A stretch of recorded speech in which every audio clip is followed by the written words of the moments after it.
거룩하신 하나님 아버지, 이 시간 온 마음 다해 온 힘 다해 아버지 앞에 무릎 꿇고 엎드려 싸우니 오셔서 우리를 만나주시고 만져주시고 이 시간 우리 각자에게 주시는 주의 음성을 듣는 시간 되기 원합니다. 더 거룩해지기 원합니다. 더 하나님의 나라를 위해 삶 가운데 누리기 원합니다. 예수님과 함께 이 복음을 누릴 뿐만 아니라 사람들과 나누고 전하는 자로 살아가기 원합니다. 한데 신령한 삶을 이 땅 가운데 드러낸 자로 살아갈 수 있도록 복 주시고 은혜 베풀어 주옵소서. 감사하고 예수님 이름으로 기도드리옵나이다. 아멘. 우리가 이 17장에 예수님의 대자세장적 기도라고 합니다. 그래서 한 장 전체가 예수님의 기도로 이루어져 있어요. 그래서 예수님이 크게 보면 5가지 기도 제목을 가지고 기도를 한 것을 우리가 지금 살펴보고 있습니다. 지난주에 첫 번째, 두 번째 기도에 대해서 살펴봤죠. 예수님께서 가장 먼저 구했던 게 뭐라고 그랬어요? 아버지와 함께 사귀며 교제할 수 있는 영광. 그 영광, 나를 영화롭게 해달라고 그럴 때 그 영화롭게 해달라는 것은 아버지와 함께 사귀며 교제할 수 있는 그 영광을 지금 구하는 것이죠. 예수님에게도 아버지 하나님과 함께 사귀며 교제하는 것이 가장 중요한 것이라는 뜻입니다. 우리에게도 다른 어떤 사역이나 다른 어떤 일보다 주님과 함께 사귀는 것이 가장 중요합니다. 그리고 우리가 성장하기 위한, 우리가 거룩해지기 위한 가장 중요한 신앙의 본질은 뭐냐면 주님과의 사귐이에요. 우리 삶 가운데 계속 주님을 만나고 우리의 마음을 주님 앞에 터놓을 뿐만 아니라 주님의 마음을 또 우리가 알아가고 깊은 교제, 이것이 우리가 성장하는 신앙의 성장의 가장 핵심이고 본질인 거죠. 뿐만 아니라 우리의 모든 사역, 사명, 그 모든 것을 감당하기 위해서도 마찬가지로 주님과의 사귐이 핵심이고 본질입니다. 주님과 사귐 속에서 하나님의 은혜가, 하나님의 사랑이, 하나님의 능력과 지혜가 내게 오기 때문에 그래서 우리가 가장 그리스도인들이 가장 불행해지는 게 뭐냐면 주님과의 사귐을 놓치는 거예요. 일하기 바쁘고 이것저것 하기 바쁘고 주님과 함께 만나는 시간을 갖지 못하는 것이야말로 가장 불행한 것입니다. 두 번째 기도한 것은 예수님께서 우리를 지켜주시도록 기도했어요. 그래서 여러분 우리가 누리는 삶의 모든 것들, 이 모든 것은 다 하나님 아버지의 보호하심과 공급하심하에 온 것임을 여러분 우리가 기억해야 될 것입니다. 이번에도 피난민을 통해서 여러분 그래도 하나님의 은혜 가운데 잘 지나가게 하셨지만 우리가 아는 것처럼 포항에 지하 주차장에서 많은 사람이 죽었죠. 아주 불행한 일을 겪게 되었습니다. 사실 그런 일이 닥칠까라고 생각지도 못한 거죠. 지금 당장 차가 잘못하면 망가지고 쓸 수 없게 되니까 그 차를 건져내려고 내려갔다가 7명의 사람이 죽음을 당한 거죠. 그러니까 우리는 어떤 극단적인 상황에 가면 우리는 아무것도 알지 못하는 지극히 무지하고 어리석은 자라는 것을 우리가 깨달을 수가 있습니다. 평상시 무슨 일이 없을 때는 내 힘과 내 능력과 내 지혜로 내 경험으로 다 되는 것 같죠. 그러나 어떤 극단적인 상황, 사건, 사고 이런 순간에는 우리가 아무것도 몰라. 몇 초 후의 일만 알아도 그걸 다 피할 수 있는데 그것을 우리가 알지 못하기 때문에는 강하고 험한 고통스러운 일을 당하게 되는 거죠. 그래서 우리가 지금 누리는 이 모든 것들이 우리가 인식하지 못한다 할지라도 이 모든 것은 다 하나님께서 우리에게 주시고 지켜주시기 때문에 누리는 거예요. 그걸 주님께서 아셨기 때문에 하나님 저들을 지키시옵소서. 그런데 저들을 지켜달라고 하나님께서 예수님께서 이렇게 기도하고 있다는 거예요. 그래서 우리는 정말로 여러분이 믿음으로 내가 지금 가지고 누리고 있는 모든 것이 내 능력과 내 노력만이 아니라 그것도 필요하죠. 그러나 더 중요한 것은 하나님께서 그렇게 할 수 있는 건강, 그렇게 할 수 있는 지혜, 그렇게 할 수 있는 환경을 내게 주셨기 때문에 내가 누리고 있다는 것 여러분이 깊이 인식하면 좋겠습니다. 그래서 정말로 감사하는 삶. 이 모든 것이 다 하나님 주신 것인데 그렇게 우리에게 날마다 우리를 지켜주시고 공급해주는 하나님께는 감사가 안 됩니다. 없다고만 불평하고 없는 것 때문에 못 살겠다고. 참 여러분 생각해도 우리가 자녀를 키우는데 자녀가 아버지 부모가 이렇게 저렇게 많은 것을 공급했는데 없는 것 때문에 맨날 불평하고 산다고 생각해보세요. 사실 많은 걸 줬는데 그 많이 갖고 있는 것을 생각을 안 하고 없는 것만 가지고 이것 때문에 못 살겠어, 이것 때문에 힘들어요, 막 이렇게만 산다면 참 답답하겠죠.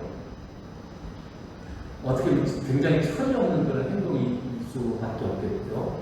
우리가 그렇게 살지 않고 이 모든 것들이 하나님이 은혜를 주셨다는 것을 깨닫는 그런 삶이 됐으면 좋겠습니다. 오늘 세 번째로 5번째 중에 세 번째 예수님께서 하나님 아버지께 기도했던 건 뭐냐면 아버지의 진리로 그들을 거룩하게 하옵소서라고 기도하고 있어요. 17장 10절에 보면 그들을 진리로 거룩하게 하옵소서 아버지의 말씀은 진리이다 이렇게 말씀하고 있습니다. 주님은 우리를 무엇으로 거룩하게 해달라고 지금 기도하고 있습니까? 아버지의 말씀, 즉 성경 말씀입니다. 말씀이라는 통로를 통해서 우리를 거룩하게 해달라고 예수님께서 지금 기도하고 있는 거죠. 여러분 성도들은 주일마다 말씀을 듣죠. 여러분 적어도 예수 믿는 사람이라면 주일마다 와서 말씀을 듣고 또 조금 믿음도 있는 사람은 주중에도 성경을 자기가 읽기도 하고 또 다른 설교를 듣기도 하고 많은 하나님 말씀을 듣습니다. 그런데 왜 거룩해지지 않는 분들이 많습니까? 말씀 분명히 들었어요. 예수님께서 지금 하나님의 말씀을 들을 때 말씀으로 말미암아 그들을 거룩하게 해달라고 기도하고 있는데 왜 우리는 거룩해지지 않는 거죠? 왜 변화가 일어나지 않습니까? 중요한 것은 여러분 듣는다고 듣는 게 아니에요. 성령님께서 지금 우리가 듣는 이 말씀이 하나님의 말씀이 나에게 주시는 말씀으로 들려줘야 해요. 즉 지금 들려주는 그 말씀을 통해서 내 삶을 비춰보고 내 삶에 찔리는 것들이 뭔가 문제 있는 것들이 생각나고 알아지고 그것 때문에 회개하고 내가 주의 말씀을 따라 내가 그렇게 살겠습니다는 그런 결단이 일어나야만 성령께 대한 역사할 때는 그게 일어나요. 그래야만 여러분 변화가 일어나는 거죠. 여러분이 결단하지 않으면 여러분 인생 절대로 변하지 않습니다. 뭔가 하나님의 말씀을 내가 들려주고 그 말씀 때문에 내 삶을 회개하고 내가 하나버지 그렇게 살겠습니다. 내가 그 말씀을 지금부터 순종하겠습니다. 내가 오늘부터 그렇게 살겠습니다. 나는 어떤 그런 여러분이 결단을 성령께서 일어나게 하시고 그 결단이 일어나지 않는 한은 우리는 변하지 않아요. 내가 하겠다고 여러분 결정하지 않는 한은 여러분 일 하지 않잖아요. 한다고 결정해도 이게 쉽지 않잖아요. 뭔가 내가 열심히 지금 살아야 해도 여러분 잘 안 되잖아요. 근데 하겠다는 결단까지 안 하면 어떻게 되겠어요? 전혀 변화가 일어나지 않는 거예요. 우리가 말씀을 들었을 때 그 말씀이 내게 찔림이 되고 회개가 되고 그래서 내가 그 말씀을 순종하겠습니다. 지금부터 하겠습니다. 그런 여러분이 결단이 여러분 안에 일어나요. 그렇게 살지 못했던 하나님 회개합니다. 지금부터 내가 그렇게 살겠습니다. 그런 결단이 일어날 때 여러분이 거룩해지는 거죠. 근데 여러분 들리는 말씀 맞는 말이네. 동의할 수 있는 거네. 남든지 아니면 내가 누군가 다른 사람이 들으면 저 사람 그 사람이 왜 오늘 안 나왔냐. 정말 저 말을 꼭 그 사람이 들어야 되는데 이렇게 할 수도 있고 그렇게 살면 좋지. 근데 세상 그렇게 녹록지 않아. 그렇게 살 수 없어. 이렇게 여러분이 만약에 반응한다면 그런 사람은 절대로 받아들여주거나 절대로 거룩으로 성장할 수 없습니다. 여러분이 말씀이 들립니까? 성경 말씀을 들어도 들리는 사람도 들리지 않는 사람이 있습니다. 육신의 귀로 들리는 걸 말하는 게 아니에요. 내 마음에 그게 다가와요. 내 심리에 새겨진다고 그러죠. 오늘 성경 말씀이 주님이 지금 여러분에게 하시는 말씀으로 들리냐고 말이에요. 마가복음 4장 23절에도 이렇게 들을 귀 있는 자는 들으라. 귀가 없는 사람이 누가 있겠어요? 다 귀 있습니다. 그러나 들을 귀 있는 자가 있어요. 요한계시록에도 보면 7교회에 보내는 이 편지마다 주님께서 뭐라고 하냐면 귀 있는 자는 성령께서 그에게 하는 말을 들을지어다. 이렇게 들을 귀가 있어요. 들을 귀. 주의 말씀이 내게 들려질 수 있도록 내 마음이 준비되어 있어요. 그런 사람만 들을 수 있는 거죠. 아무리 말씀을 전하고 아무리 예수님께서 우리를 십자가에서 죽으시고 우리를 사랑하시라고 얘기해도 들을 귀가 없는 자들 절대 들리지 않습니다. 안 믿습니다. 내가 보여주라는 걸 예수님이 십자가에서 네가 어떻게 알아? 봤어? 이렇게 들리지 않는 사람은 그렇게 반응하는 거예요. 그러나 들리는 사람은 그것 때문에 감동하고 그것 때문에 눈물을 흘리고 회개하는 거예요.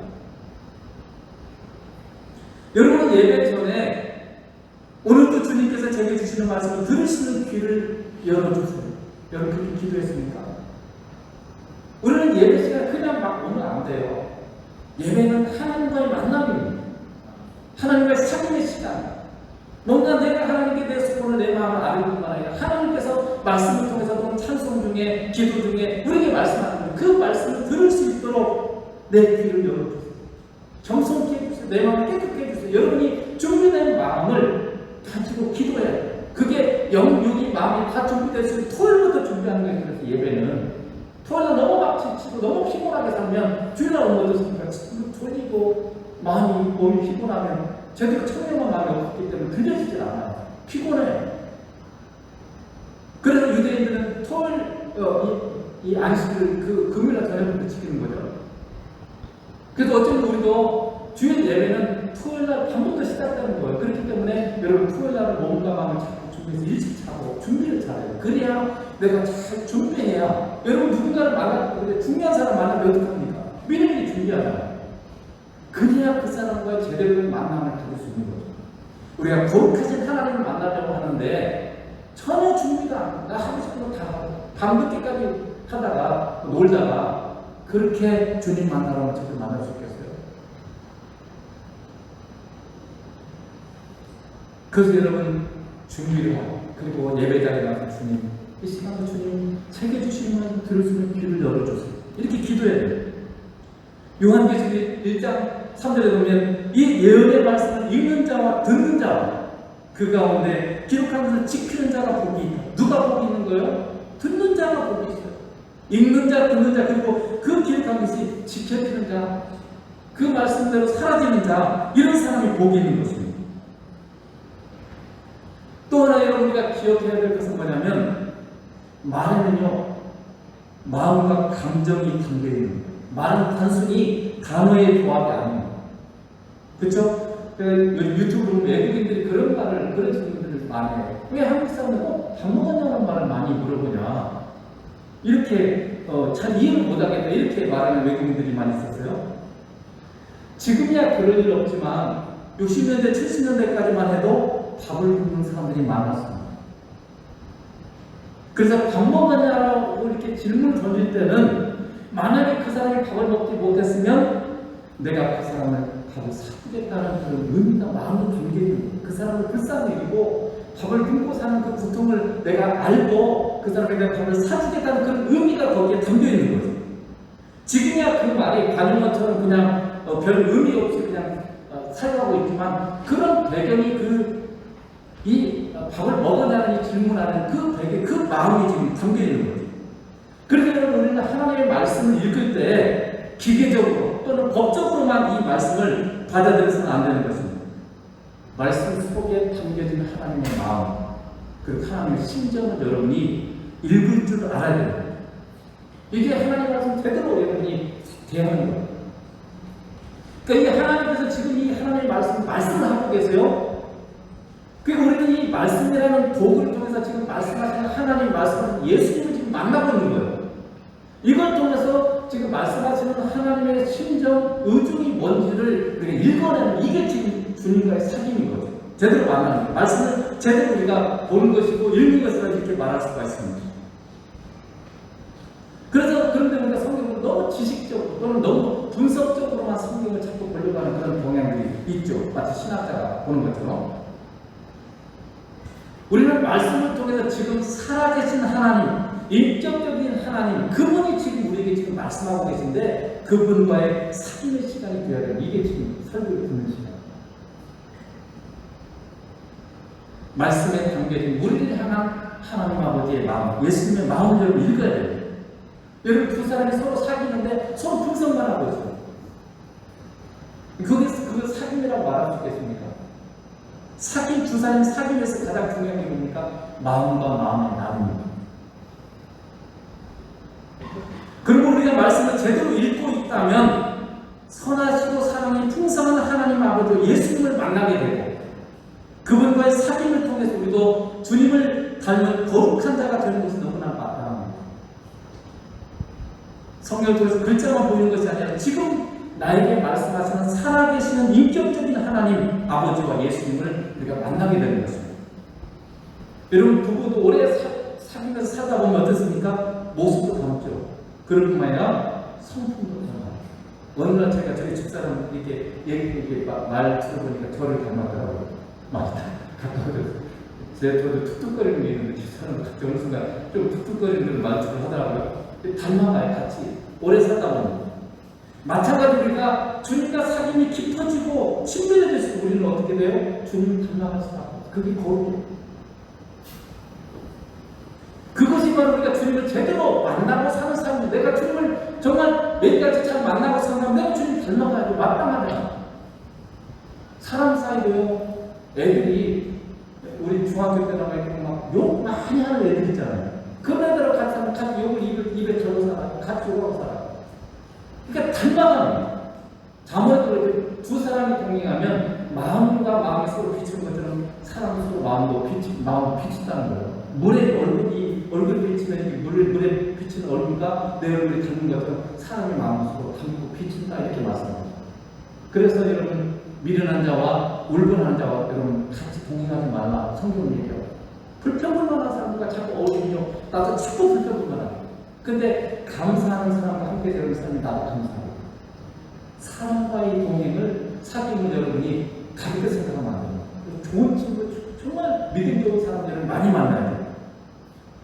근데 가장 좋으신 가장 선하신 가장 사랑이신 주님과 여러분이 자꾸 많이 사귀면 어떻게 되겠어요? 우리도 선해지고 우리도 사랑이 풍성한 사람이 될 수밖에 없잖아요.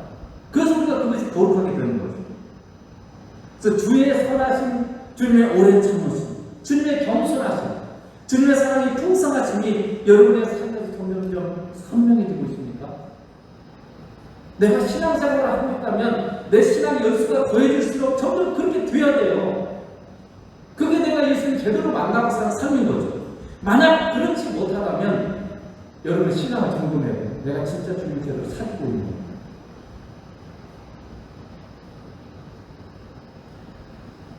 오늘 주님께서 거룩에 대해서 기도할 때 또 다른 중요한 초점을 우리에게 말씀을 가르쳐주고 있습니다. 자, 10장 19절에 이렇게 되어 있어요. 또 그들을 위하여 내가 나를 거룩하게 하오니 이는 그들로 진리로 거룩함을 얻게 하려 함이니. 왜 주님이 자신을 거룩하게 한다고 지금 말씀하고 있습니까? 여기 17장 19절에 보면 우리를 거룩하게 하고 있어요. 그렇죠? 내가 나를 거룩하게 하오니 이는 그들도 진리로 거룩함을 얻게 하려. 예수님이 거룩해짐으로 말하면 우리가 거룩해진다는 거죠. 동일하게 디모데전서에도 바울은 이걸 이렇게 표현하고 있어요. 디모데전서 16절에 보면 내가 네 자신과 가르치는 살펴 이 일을 계속하라. 이것을 행함으로 내 자신과 내게 듣는 자를 구원하라. 그러니까 여러분 이 말씀과 기도를 계속 지속하라는 거예요.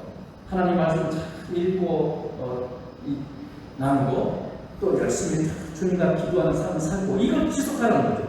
그러면 어떻게 해요? 너와 내게 듣는 자를 구원하라. 그러니까 우리가 우리의 말을 듣는 자를 거룩하다, 우리의 말을 듣는 자가 거룩해지고 성장하려면 어떻게 해야 돼요? 내가 변해야 돼요. 여러분, 다른 사람을 변화시키는 가장 중요한 방법이 뭐냐면 자꾸 바꾸려고 하면 안 돼. 내가 변하는 거예요. 여러분, 부부간에 남편과 아내가 서로 요구하지 마세요. 그 사람이 변화를 어떻게 하라고요? 이 말씀 따르면 내가 변하면 돼요. 내가. 근데 우리는 나는 안 변하고 자꾸 상대방을 변화시켜요. 그러니까 서로 실족하고 서로 힘들고 서로 고통스러운 거예요. 그래서 서로 그냥 분해되고 싸우게 되고 다투게 되고. 내가 거룩해지면 나의 말을 듣는 자가 변하고 그들도 거룩해진다. 이것이 주님이 우리에게 가르쳐주는 말씀의 원리고 내용이에요. 전에도 한번 말씀드렸는데 모르겠지만 성목사님 간증이죠. 성목사님 신대원 시절에 교회 개혁위원회를 만들어서 이렇게 같이 기도하고 막 이렇게 막 같이 모여서 이렇게 그런 부분을 어떻게 그 기회가 있으신가에 대해서 서로 토론하고 기도하고 이렇게 하고 있는데 어느 날인가 하나님의 주님 앞에 기도하는 분명히 말씀을 드렸어요. 뭐라 하냐면 너는 나의 교회를 기억하려고 하지 말고 사랑해. 굉장히 중요한 말씀입니다. 여러분, 우리는 다른 사람을 변화시킬 수 없어요. 나도 안 변하잖아요. 여러분 자신을 변화시킬 수 있습니까? 나도 안 변하는 사람은 누굴 변화시켜요? 그래서 뭐냐면 내가 변하면 내가 사랑의 사람으로 변화되고 거룩해지면요, 주님의 사랑이 나를 통해서 다른 사람이 흘러가면 그 사람이 변합니다. 이게 주님의 방법이에요. 다른 사람이 변하지 않는 것은 그 사람이 완악해서만 아니라 내가 더욱 거룩한 하나님의 사람은 변화되지 않기 때문에 그런 거죠. 그래서 내가 변화되지 않기 때문에 주님의 사랑이 나를 통해서 더 많은 사람들이 흘러가지 않기 때문에 사람들이 변화되지 않는 거예요. 문제는 나에게 있는 거예요. 여러분, 다른 사람을 내가 어떻게 할 수 없잖아요. 그건 하나님의 손에 있는 거예요. 그러나 나는 내가 변화될 수, 내가 결단하는 거예요. 내가 더 주님을 사랑하냐, 더 주님을 사랑하고 결단하고 더 주님의 은혜 가운데 내가 머물면, 내가 변하고 내가 거룩해지면 내 가족도 내 교회도 변해요. 그들이 안 변한다 하더라도 그냥 삶 자체가 그냥 행복해져요. 뭔가 더 바뀌어져요. 근데 나는 안 변하고 자꾸 다른 사람의 흠이나 단점을 보이는 것만 자꾸 바꾸게 하려고 하니까 자꾸 부딪히고 싸우고 힘들고 어려워집니다. 이제 네 번째 기도는 뭐냐면, 그들이 우리 안에 하나가 되기 위해서 세상이 나를 믿게 하소서. 요한복음 10장 21절에 있어요. 아버지여, 아버지께서 내 안에 내가 아버지에 있는 것 같이 그들도 다 하나가 되어 우리 안에 있게 하셔서 세상으로 아버지가 나를 보내신 것을 믿게 하옵소서, 이렇게 말씀하고 있습니다. 여러분, 이 기도에 대해 오늘 이 11절에서 가장 많이 나온 것 중에 하나가 하나가 되고, 하나가 저들도 하나가 되게 하옵소서. 나는 하나됨이라는 기도가 많이 나오는데, 예수는 지극히 중요한 신앙의 영원한 목적, 그것을 기도하고 있어요. 여러분, 하나님께서 우리 예수님께 대한 목적이 뭐겠어요? 생각해봤어요? 나를 하나님께서 부르시고 예수님 믿게 하시고 뭐하죠? 하나님의 목적은 뭐지? 이 우주를 창조하고 이렇게 하나님께서 이 우주를 창조하고 이끌어가신 하나님 영원한 목적이 뭘까? 우리는 예수 믿어서 내가 건강하게 살고 내가 하나님도 잘 되고 내 자녀도 잘 세상에서 잘 성공하고 이렇게 여러분이 그런 식으로 이 신앙을 정의하는 경우가 많습니다. 그래서 그걸 기복신앙이에요. 내가 세상에서 잘 되는 걸 목적. 그러나 기독교 신앙 하나 제가 말씀드린 것처럼 하나님 아버지께서 하나님이 뭘 원하세요? 하나님이 무엇을 목적으로 해서 이 세상을 지금 다스려 가시고 나를 부르시고 나를 통해서 뭐 하고 싶으신 건가? 그 목적에 맞게 나를 드려야 돼요. 그래서 하나님의 목적과 내 목적이 자꾸 틀리니까 이게 자꾸 인생이 부딪히고 뭔가 어려움이 있고 잘못돼. 하나님은 이렇게 가라고 나는 이쪽으로 가라고 어떻게 하나님 자꾸 나를 이쪽으로 가게 만들려고 하는 게 자꾸 인생이 어렵잖아요. 하나님 원하는 길하고 다른 길을 가면 하나님 나를 두겠어요? 사랑하시는데. 그래서 하나님, 예수님의 기도는 뭐냐면 아버지와 주님이 사랑으로 하나 되는 것 같이, 이게 하나님의 영원한 사랑이에요. 삼위 하나님께서, 삼위일체 하나님께서 이 우주를 창조하기 전에 성부 하나님, 아버지 하나님, 하나님 아버지, 예수님, 성자 하나님, 그 성령 하나님, 삼위 하나님께서 사랑으로 온전히 하나가 됐어요. 분명히 인격적인 서로 각각 다른 지정도가 다 있어요. 그럼에도 불구하고 온전히 하나가 된 거예요. 이건 그냥 단일화가 아니에요. 다 그냥 대성, 성품을 다 무시해버리고 그냥 통합해버리고 통폐합해버리고 그런 게 아닙니다. 다 인격이고 다름에도 불구하고 뭔가 정말 하나로 조화를 이루는 그런 걸 지금 하나로 사랑으로 하나 된 같이 우리 믿는 자도 이 삼위 하나님의 사랑이 하나가 되게 하옵소서 이렇게 기도하고 있습니다.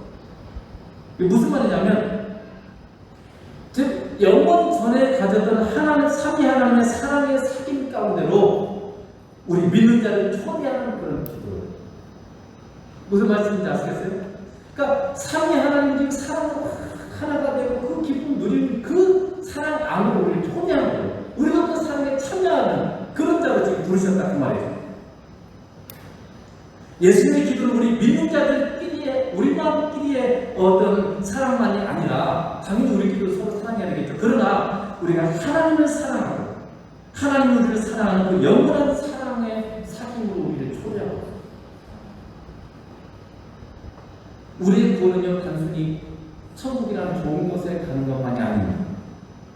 신앙의 진정한 목적은 삼위 하나님의 그 위대한 사랑의 하나됨에 우리를 초대하고 그 위대한 사랑에 참여하는 거예요. 삼위 하나님의 그 완전하고도 깊고 위대한 사랑이 우리를 동등한 인격적인 존재로 초대하고 있어요. 여러분 사랑의 대상이라는 건 뭡니까? 동등한 존재예요. 동등한. 하나님과 우리가 하나님 우리를 동등한 위치에서 동등한 인격적인 존재로 나를 부르신 거죠. 그렇게 바라보고 있는 거예요. 그러니 여러분 하나님의 구원의 목적이 얼마나 크고 놀랍습니다. 그냥 우리는 세상에서 좀 잘 살고 별것 아닌 내가 능력도 없고 별것 아닌 내가 세상에 좀 성공하고 좀 잘하고 이렇게 살다가 죽고 천국 가면 되는 걸로 알았는데 하나님이 원하는 건 뭐냐면 하나님과 똑같은 수준에서 사랑을 주고받는 그런 관계 속에서 우리 지금 부른 거예요. 그러니까 하나님과 같은 그 위대한 만왕의 왕이 만주되신 창조되신 그분과의 동등한 위치로 우리를 하나님께서 지금 부르셨다는 거죠. 여러분, 우리는 단순히 일방적으로 하나님의 은혜와 사랑을 누리는 그런 존재가 아니라 하나님께서도 우리의 사랑을 받고 싶어요. 여러분 그거 아세요? 나는 그저 기도해가지고 하나님 이거 주세요 저거 주세요 그 주면 그냥 기쁘고 감사하고 하나님 감사합니다 이런 정도로 우리가 알았는데 하나님 뭐냐면 하나님 우리의 사랑을 받고 싶어요. 그래서 하나님 우리 부를 때요 자녀는 사랑의 대상이에요. 그렇죠? 그리고 예수님이 신부로 우리를 불렀어요. 신부, 아내. 그 사랑의 대상이에요. 그 동역자와 친구 같은 그런 관계로 우리를 부르신 거죠. 모두가 인격적이고 서로 사랑하는 그런 관계인 거죠. 신앙은요, 사랑의 인격적인 관계지 사역의 관계가 아닙니다. 많이 지금까지 교회들이 정말 이 부분을 계속 잡고서 그냥 사역의 관계성으로만 하나님 우리 사람, 주님 우리 사람 그냥 사역의 관계, 뭔가 막 정부하고 뭔가 이런 관계성으로만 이게 해석하고 그렇게 하다 보니까 주님과 이 기쁘도 기쁜 이 사귐의 인격적인 이 사랑의 깊이를 놓치고 있었던 거죠. 사역은 여러분 사랑의 뒤따르는 열매예요. 사랑이 들 때 사역은 그냥 뒤에 따라오는 거죠. 이것을 이해하는 신앙에서 굉장히 중요합니다. 여러분이 하나님의 사랑을 원하는 것처럼 하나님께서 여러분의 사랑을 원한다는 걸 아십니까? 우리가 가장 잘 아는 거죠. 대계명이라고 해요. 그레이트 커맨드먼트. 대계명. 가장 중요한 계명이라고 해요. 이게 뭡니까? 마태복음 22장 37절 한번 보세요. 38절까지 예수께서 이르시되 내 마음을 다하고 목숨을 다하고 뜻을 다하며 다하여 주 너희 하나님을 사랑을 하셨으니 이것이 크고 첫째되는 계명이에요. 그러니까 예수님께서 지금 무엇이 가장 중요하다고 말씀하고 있습니다. 가장 중요한 명령이 뭐냐? 그러니까 성경에 여러 가지 명령들이 많이 있는데 가장 중요한 거, 절대 놓쳐서는 안 되는 가장 중요한 명령이 뭐라고요? 하나님을 사랑합니다. 여기 하나님 마음이 담겨 있는 거예요. 나는 너의 사랑을 받고 싶다. 그거 지금 명령을 들어가는 거죠. 하나님 우리의 사랑을 얼마나 받고 싶어 하는지 그거 지금 얘기하고 있는 거죠. 그러니까 크고 첫째되는 계명이라는 게 뭡니까? 가장 많이 해야 되고 가장 우선적으로 해야 되는 그런 거죠. 가장 많이 해야 되고 가장 우선적으로 순종해야 되는 게 뭐냐면 하나님을 사랑하는, 주님을 사랑하는 거. 일만 하는 게 아니에요. 주님을 사랑하면 당연히 뭘 하든지 간에 사역이 그냥 되는 거예요. 기쁨을 하는 거예요. 즐거움과 자원을 하는 거예요. 그러니까 하나님을 마음을 다하고 목숨을 다하고 뜻을 다해 사랑하는 것이 가장 중요하고 가장 힘써야 되는 것이라는 뜻입니다. 여러분 하나님은 우리가 다른 어떤 것을 하는 것보다 우리의 사랑을 받고 싶어 하십니다. 이게 하나님의 마음이에요.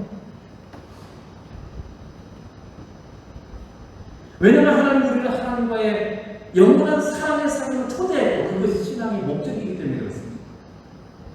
천국은 우리가 삼위 하나님과의 영원한 사랑을 나누는 공간이에요. 사랑의 사귐을 가는 그런 공간입니다. 그것이 천국의 본질이에요. 하나님의 사랑과 우리의 사랑으로 천국은 가장 영광스럽고 행복하고 아름다운 것이 될 것입니다. 여러분 마음을 다해서 그리고 목숨을 다해서 뜻을 다해서 하나님을 사랑하고 있습니까? 다른 말로 여러분 마음 가운데 뭐가 가득 차 있어요? 주님. 오늘 어떤 주식을 뭐를 사야 올라가지? 주식으로 내 생각만 주식에 대한 생각을 가득 찼어요. 발전소한 내가 직업에 대한 생각을 가득 찰 수도 있고 아니면 다른 친구에 대한 생각을 가득 찰 수도 있고 취미생활 뭔가 여러분의 이 마음을 다한다는 게 무슨 말이에요? 내 마음에 예수님이 가장 많이 들어있어요. 어떻게 하면 주님을 더 기쁘실까요? 어떻게 하면 주님과 더 가까워질 수 있어요? 이게 주님을 사랑하는 거예요. 이게 마음을 다하는 거예요. 목숨을 다하는 거 마찬가지. 여러분 힘을 다해서 또는 목숨을 주기까지 주님을 사랑하고 여러분 드리고 있습니까? 목숨을 주는 사람이 뭘 못 주겠어요? 왜 우리가 주님의 순종을 잘 못합니까? 목숨을 다해서 주님을 사랑해야 되는데 그렇지 못하는 거예요. 조금만 뭔 일 있으면 순종 안 해요. 그 일이 더 중요하다는 거죠. 주님보다. 그렇죠? 여러분 어떤 일이 있어서 주님을 순종하면 그게 더 중요하다는 거예요. 그러니까 내 목숨보다 주님이 중요한 게 아니야. 주님보다 중요한 게 내 삶이 많아. 그러니까 순종이 안 되는 거예요.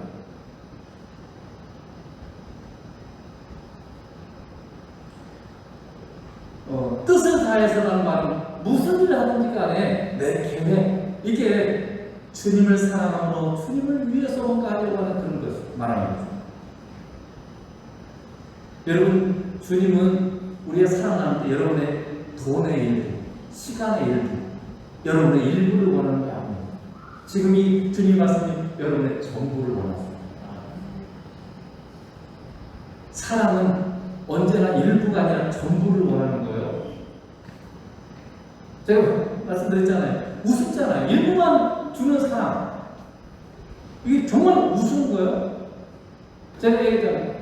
내가 당신하고 364일이나 잤는데 하루는 다른 남자와 다른 여자가 전화 안 돼?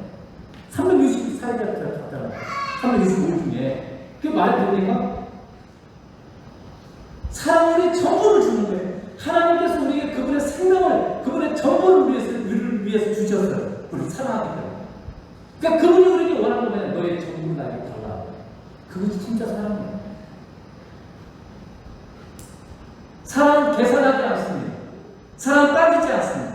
사랑은요, 자기 전부를 기꺼이 주는 거예요.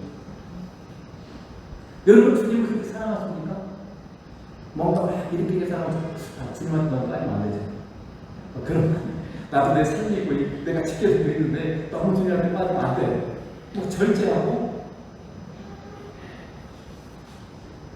여러분 괜찮아요. 다 빠져도 주님이 책임지세요. 주님이 하십니다.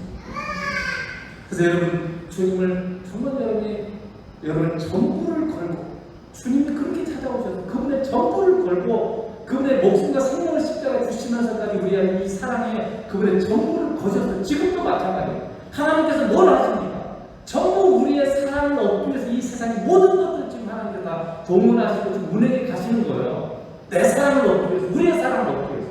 하나님은 우리의 사랑을 얻는 거예요.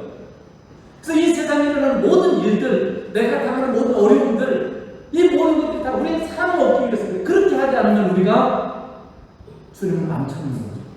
주님을 사랑하지 않고 그냥 세상 것을 사랑하고 가니까 주님께서 우리 사랑을 얻기 위해서 그렇게 하시는 거죠. 그래서 여러분, 적어도 우리의 기도만이라도 내가 아직 거기까지 못 나가서 나도 주님처럼 나의 전부를 오고 주님을 사랑하기 원하고 그렇게 될 수 있도록 도와주세요. 그렇게 잘하셔서 주님 은혜 주세요. 여러분, 그렇게 여러분들이 기도해야 됩니다.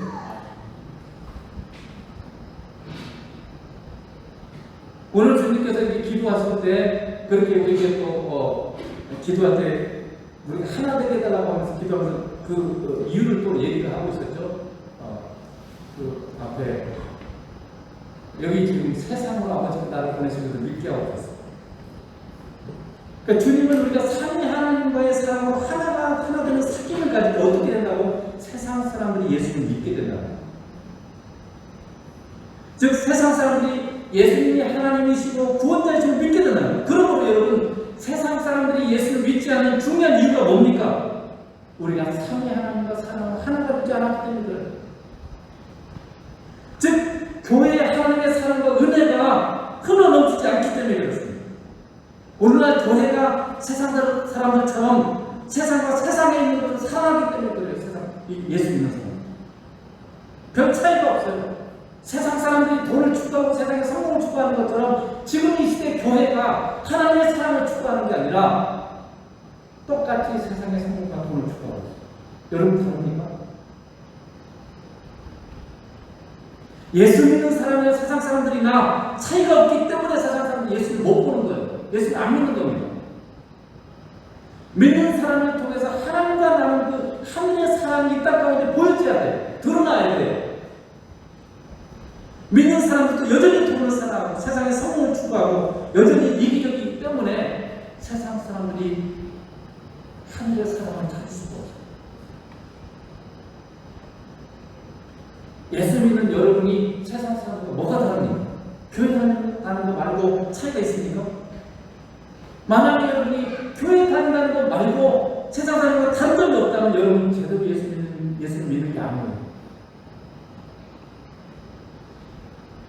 우리는 삼위 하나님과의 영원한 사랑의 삶을 통하여 하나님의 사랑을 우리 안에 가득 차고 그리고 그것이 하나님이 하늘의 사랑을 우리 통해 가져가는 게 흘러가야 돼요. 이게 교회에 가득해야 돼요. 그리고 우리가 사람들을 만나는 사람들마다 그 사랑이 흘러가야 돼요. 세상에서 발견할 수 없는, 세상에서 볼 수 없는 그런 놀라운 하늘의 것들이 우리를 통해서 세상에 흘러가야 돼요. 그래야 그들이 예수를 믿게 되는 거예요. 이게 예수 믿기도의 내용이에요. 그래서 예수님께서는 마지막 심판 때 구원받는 자에 대해서 뭐라고 말합니까? 뒤에 여기 25장 4절에 임금이 대답하여 이르시되 내가 진실로 너희에게 이르노니 너희가 여기 내 형제 중에 지극히 작은 자 하나에게 한 것이 곧 내게 한 것이니라 하시니. 그러니까 천국 가는 사람의 가장 대표적인 행동이 뭐냐면요, 지극히 우리가 무시할 수 있는 작은 한 사람을 마치 예수님에게 하듯이 생각하는 거죠. 근데 여러분이 평상시 예수님을 사랑하지 않는 거예요. 그럼 그 사람을 사랑하겠어요? 예수님에게 하듯이 하는 것이 정말 천국 가는 사람들의 모습이라는 거죠. 그러니까 무슨 말이냐면 우리가 예수님을 하는 예수님과의 사랑을 깊이 나누는 사람들이 그 예수님의 사랑으로 사람을 상대하는 그런 사람을 지금 말하는 거죠. 예수님과 사랑을 나누는 거죠. 그렇게 사랑하는 사람하고 그렇게 사람을 존중히 여기는 사람, 그게 바로 창세로부터 복받은 자. 예수님께서 창세로부터 복받은 자. 너희를 위해서 예비된 영원한 하나님의 나라에서 상속받아. 예수님께서 말씀하셨습니다.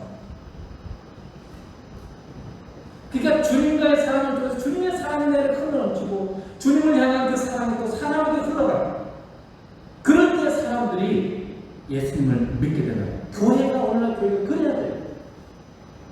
여러분, 이 시대에 교회 그런 모습 보입니까? 아니면 다른 사람이 아니라 내가 교회다, 내가. 나에게 그런 모습 보냐, 이거예요. 여러분은 주님께서 만나계신 모든 사람, 여러분 가족이죠. 먼저는 가족, 직장의 동료, 친구들, 그리고 그렇게 주님께서 만나계신 모든 사람을 주님과 사랑을 나누는 그렇게 여러분 사랑하고 있습니다. 마지막으로 다섯 번째는 나 있는 곳에 함께해서 내게 주신 영광을 보게 하옵소서라고 기도하고 있습니다. 10장 24절에 아버지가 내게 주신 자는 나 있는 곳에 나와 함께 있어. 아버지께서 창세전부터 나를 사랑하시므로 내게 주신 나의 영광을 그들로 보게 하시기를 원하옵나이다. 주님의 마지막 기도는요, 우리가 하나님 아버지와 예수님이 계신 곳에 함께 있기를 구하는 기도예요. 무슨 그냥 함께 그냥 있다라는 것이 그냥 함께 그냥 가만히 있다 이런 말이 아니겠죠. 그 하나님 아버지와 주님이 함께하는 그 사랑의 사기, 그 영광스러운 그 만남, 이 복을 누리게 달라는 그런 기도죠. 그러니까 우리 믿는 자가 가지고 있는 가장 큰 부분이 우리가 하나님 아버지와 우리 주님과 함께 사귈 수 있다, 만나고 사귈 수 있다는 거예요. 그래서 주님은 아버지와 주님과 함께하는 그 복을 누리게 달라고 지금 기도하고 있는 거죠. 만왕의 왕이 만주의 주 대신 예수님이 여러분과 함께하는 복을 여러분 누리고 있습니까? 너무나 영광스럽고 큰 복을 누리지 못하는 성도를 보면 참 안타까워요. 마치 가장 맛있고 좋은 음식을 옆에 두고 굶어 죽어가는 사람 같아요. 그런 안타까워요. 그 복 대신 예수님이, 그 놀라운 선 예수님에게 가장 최고의 영광스럽고 복된 삶을 주시께서 내 안에 오셨는데 항상 불평과 마음 속에서 세상 사람보다 못하는 그런 불행한 삶을 살고 있어요. 얼마나 말이 안 되는 상황이죠. 스가랴 1장 16절에 보면 이렇게 있죠. 그러므로 여호와가 이처럼 말하는 내가 불쌍히 기으로 예루살렘에 돌아왔은즉 내 집이 그 가운데 건축되리니 예루살렘 위에 먹줄이 쳐지리라. 만군의 여호와가 하느니 그가 다시 외치기를 만군의 여호와의 말씀에 나의 성읍들이 넘치도록 다시 풍성할 것이다. 여호와가 다시 시온을 위하며 위로하며 다시 예루살렘을 택하라 하니라. 왜 나의 성읍이 넘치도록 풍성합니까? 하나님이 다시 오셨기 때문에 그래요. 예루살렘에 하나님이 오시니까 예루살렘 성이 넘치도록 다시 풍성할 것이다. 우리 안에 예수님이 오셨기 때문에 우리의 삶이 넘치도록 풍성해진다는 거죠. 그러고 그래서 예수님이 오셨다고 요한복음 10장 10절에 말하죠. 내가 온 것은 양으로 생명을 얻게 하고 뭐라고요? 더 풍성이 넘치는 삶을 주기 위해서 예수님이 우리 안에 오셨습니다. 하나님이 계신 곳, 예수님이 계신 곳은요, 넘치는 풍성함이 있습니다. 넘치는 기쁨과 넘치는 즐거움이 있어요. 넘치는 행복이 있어요. 우리가 주님을 찾고 만난다면, 진실로 주님을 제대로 여러분 만난다면, 우리의 삶에 흘러넘치는 은혜와 감사와 기쁨이 있게 되어 있습니다. 이 복이 여러분이 누릴 수 있고, 그러기 위해서 주님 여러분이 오셨습니다. 이 복이 여러분의 삶에 풍성하게 주님을 축복합니다. 기도하겠습니다.